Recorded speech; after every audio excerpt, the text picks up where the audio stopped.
Hello, welcome to Thermotivation with Mez.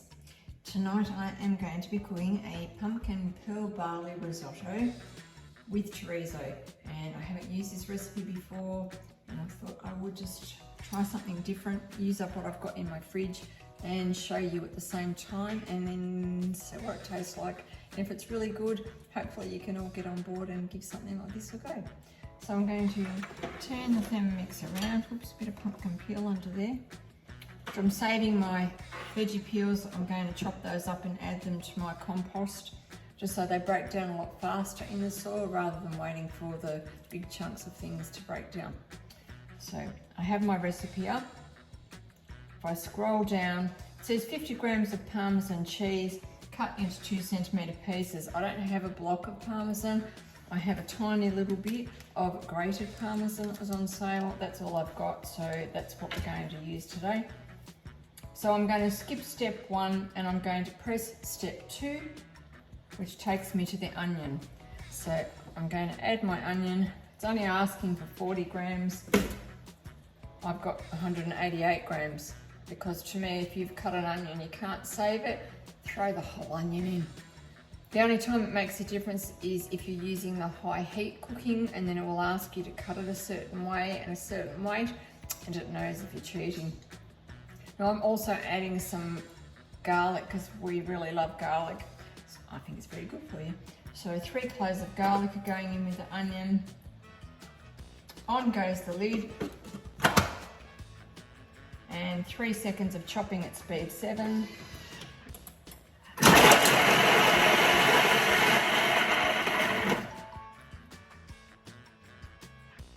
It's asking me to scrape down the sides of the bowl.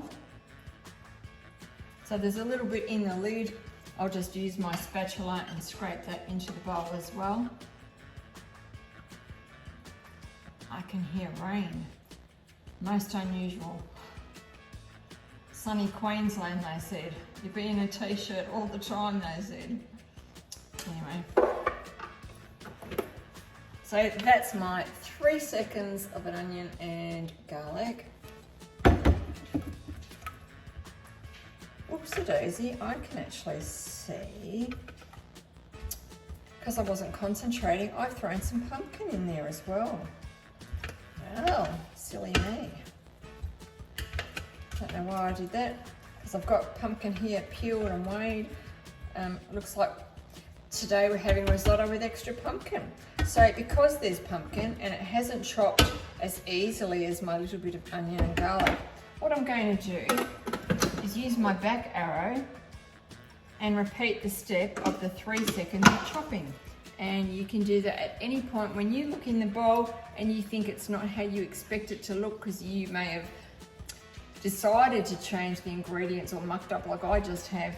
Just go back an arrow and repeat the step. So back to speed 7.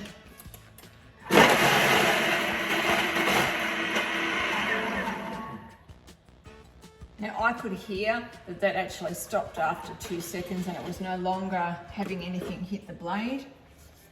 And you'll get to know that sound too. So it's, instead of a chung chung chung, you get a like, I don't know, I'm a bit crazy. But you just know that there's no food hitting the blade. So if you've put it on for 10 seconds and it stops doing that chung chung chung chung after 3 seconds, you know that's as far as it can go. So you can press your selector to stop that at any point. Okay, so now that's what it looks like with onions and garlic and some pumpkin for colour. Isn't that what we were meant to do? No, but anyway. So I'm going back to the step that it tells me scrape down the sides with the spatula. Oh, those are good onions. It's not funny, sometimes they just get you, and sometimes you're okay. Those that get me. So it says to add 100 grams of chorizo that's cubed. I don't have chorizo, but what I did have was pepperoni. Now this is from our local butcher and it's homemade smoked pepperoni. It's not at all oily. actually really delicious. I've probably got some stuck in my teeth because I was having a bit of a nibble while I was preparing it and cutting it up. So it says 100 grams. I've got 123, and probably was more, but I ate some. 30 grams of olive oil. Now, because it's not an oily meat that I'm putting in, I'm more than happy to put in 30 grams, but you can adjust that. If you think you've got a fatty meat that you're putting in, you can put less oil. So that's 32 grams, which if I didn't have my glasses on, I wouldn't know that. I'd just go, yeah, righto. And 100 grams of water that's boiling. And I did boil this before I started the video, so we'll just go with whatever the temperature is. And we're 107 grams. Oh, vegetable stock, hang on. There's that in the fridge.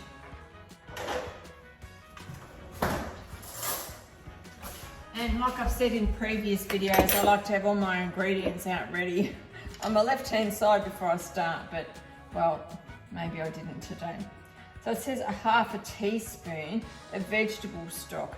Now, I use only 100 grams of salt in my vegetable stock, not the 150, and that's because I like to have a little bit more stock, and because it's not so salty, I can do that. So I'm putting 2 heap spoons of this size, which it's not dessert spoon and it's not teaspoon, I don't know what they call that, but it's somewhere in the middle. And I'll put 2 of those that are heaped because I love a bit of flavour. And then it asks me to place the simmering basket instead of the measuring cup onto the mixing bowl lid. Press next, and for 5 minutes we're going to cook at speed 1. I'll be back in a couple of minutes.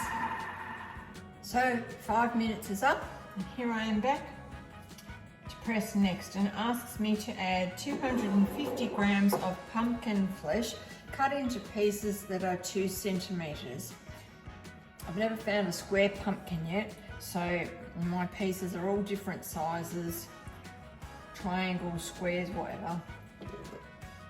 The bigger you cut them, the more solid the pieces will be when you are finished cooking. And if you don't care and you want your risotto to have a really orangey colour and they could be a bit mushy, you can cut them smaller and make sure they're cooked nice and fine. So I've taken off the lid and the steaming basket. My scales have dropped down, so I tear them off. Back to 0, and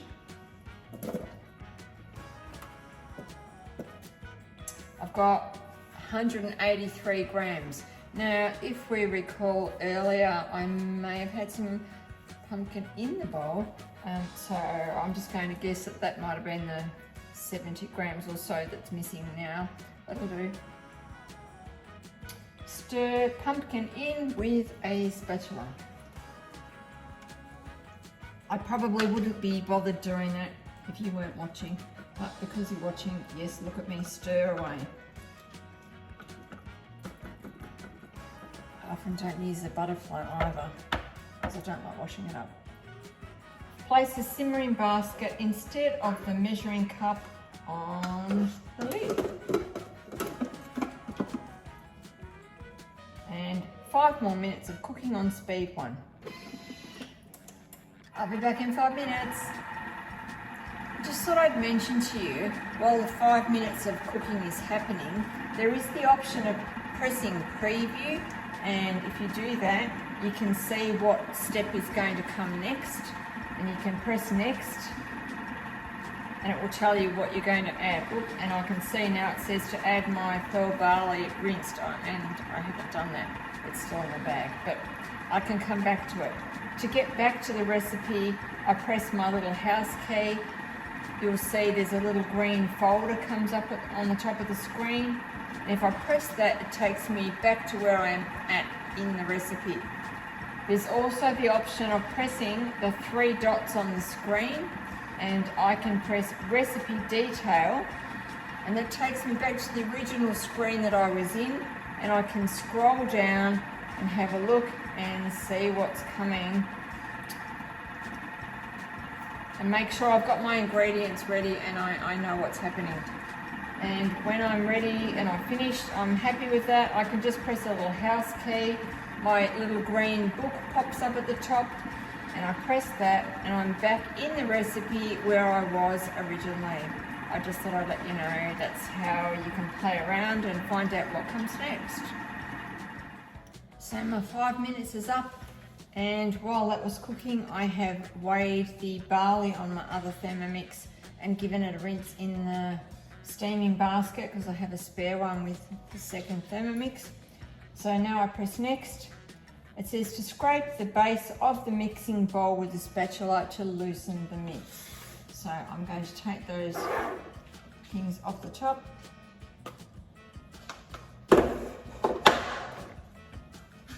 Just make sure I give it a little bit of a stir. I can feel already it's not catching on the bottom at all, which I didn't expect it to, but you know, read the instructions. Doesn't mean you follow them, but you read them. Next, add the 300 grams of pearl barley that is rinsed. Well, I just did that.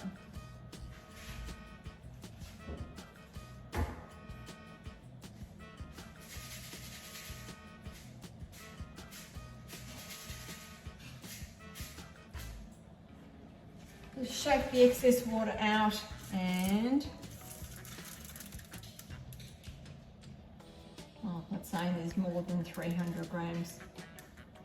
That's probably because it's got water on it now. When I weighed it, it was only 300.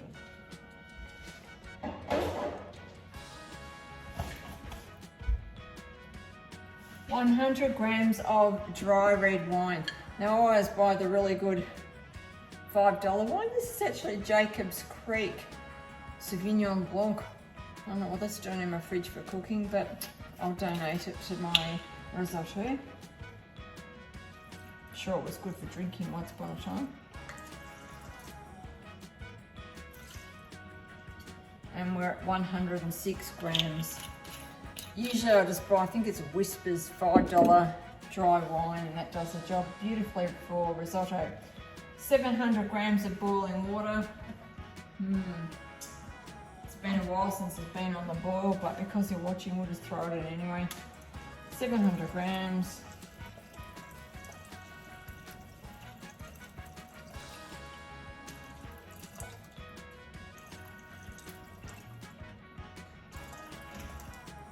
Or 712. I want them to just go over. 2 pinches of fine sea salt to taste. Well, I don't have fine sea salt today. I have natural sea salt flakes, and that is what it will be. 2 good pinches. Remembering my stock is not as salty as what the stock recipe would tell you, so it shouldn't be a problem. Not really big into salt. 2 pinches of ground black pepper. Now, well, okay, you might lose me here because I really do like black pepper. So I'm going to put 3 because that suits me. You can choose what suits you.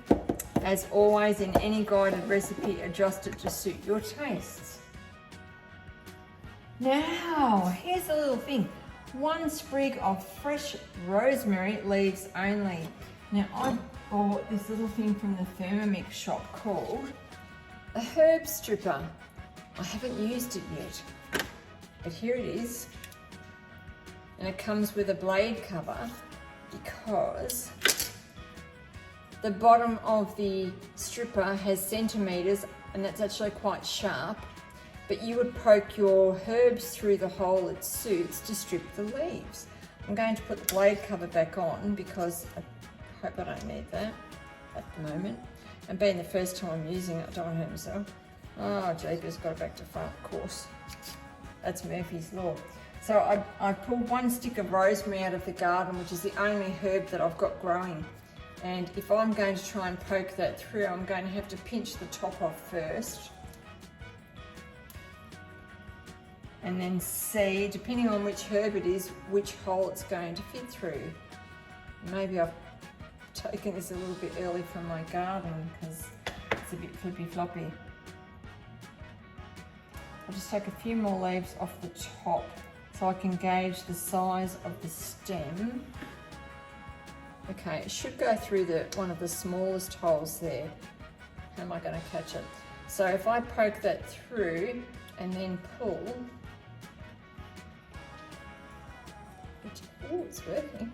Whichever herb I use, it should catch the leaves and take the stem. I'm going to smell like rosemary the rest of the night. Have a look at that. Perfect. And here are all my leaves to go in my recipe. From one sprig. My water's definitely not boiling now because I took a long time to show you. Whoopsie days. A teaspoon of vegetable stock. More veggie stock I just put away.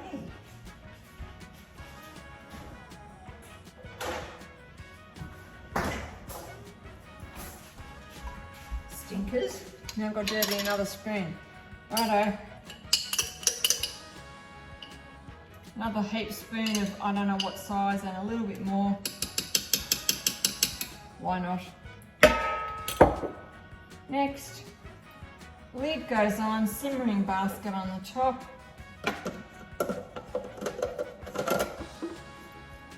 Next, and I'm going to be cooking for 25 minutes on Varoma heat and speed 1, and it's in reverse so that what's in there doesn't get chopped up. So I guess I'll go and find something to do for 25 minutes. Might sit and put my feet up after I put my ingredients away, and then my kitchen will be clean, ready for serving the food. Now I will tell you before I go, I've got some spinach leaves, mild and tender, that need to be used up. So I'm going to pop those in my thermoserver, ready for when the barley risotto is cooked. And I've also got some cherry tomatoes that I need to use. So I'm going to cut those in half and pop those in with the spinach in the thermoserver. And once the risotto is cooked, I'm going to add that on top, put the lid on, let it sit for 5 minutes, and dinner will be served. And parmesan then goes on top of that. So I will show you when it's done. So something interesting with this recipe, it tells me halfway through cooking time to scrape the base of the mixing bowl with the spatula to loosen the mixture. So I hadn't noticed that. I was distracted with puppies. But when I came back, I pressed the selector to stop it, but it didn't actually tell me how far through it was. So it would pay to have a look at your timer and see how long it's got left, so that when you do stop it and give it a scrape, of which it wasn't sticking, that you know how much longer to repeat that step. That's just a little tip having tried the recipe. So I've just taken a guesstimate and put it on for another 8.5 minutes because I wasn't really sure. But I also thought I'd tell you, my pearl barley is best before 18th of June 2021. And I have a daughter that would be horrified that I'm still using things that have a best before date that is way past. But back in the old days, that's what we did. We used our eyes, we used our nose, and we would decide whether something was good or not good. And this barley, that looks perfectly fine to me. So don't be too worried about your best before dates, even use by dates. Trust your judgment. If it looks okay and it smells okay, it probably is okay. That's just a few tips to save some money. So I have about 6.45 minutes left. Maybe I could have got it wrong, but we'll be back then. So the risotto's sitting in the thermoserver. I've got my cheese ready to add. I've chopped up my leftover spinach and pumpkin peelings and bits, and that's how it's chopped up in the Thermomix. And then I've put the Thermomix on turbo and given it a couple of bursts, only just enough water to cover the blade with 1 drop of dishwashing liquid. And I've given it 4 bursts of turbo at 2 seconds. And probably can't see a whole lot, don't want to tip it out. But I'll tip that out for you, you can see.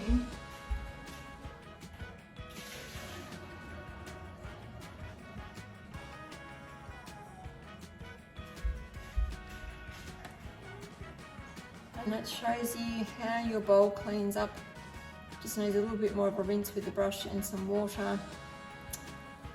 And that's even without using this special wash cycle, that's just on turbo.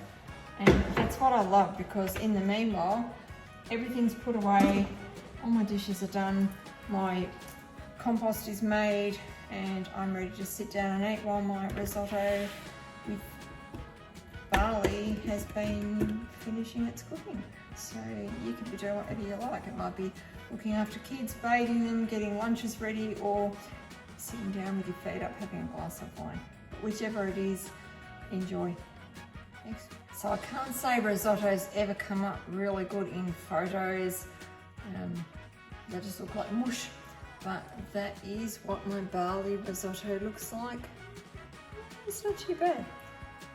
So, give it a little taste.